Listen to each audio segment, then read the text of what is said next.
Pioggia di denunce per la vicenda della foto pubblicata su Facebook nel luglio scorso dal vicepresidente della Regione Veneto Gianluca Forcolin. Sotto l'immagine di un minore che faceva il bagno nella fontana di Piazza Indipendenza a San Donà di Piave si erano scatenati una serie di commenti razzisti.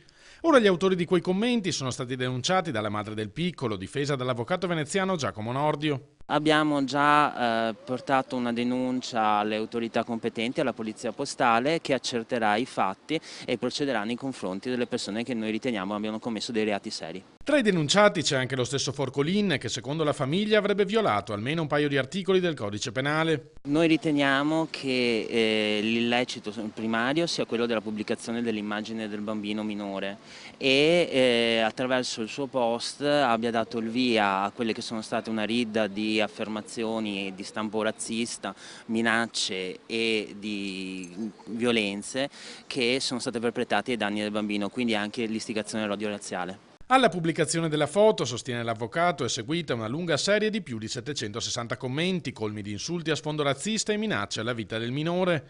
Le conseguenze sulle fragili condizioni psicologiche del bambino disabile sono state devastanti, come constatato dalla psicologa e dall'assistente sociale che già si occupavano di lui.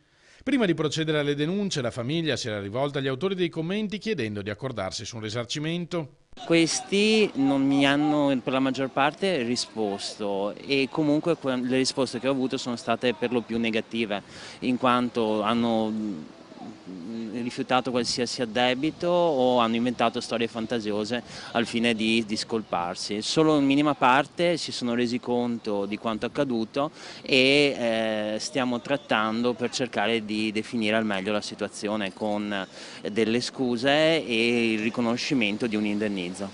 Per tutti gli altri invece è scattata la denuncia alla Polizia Postale.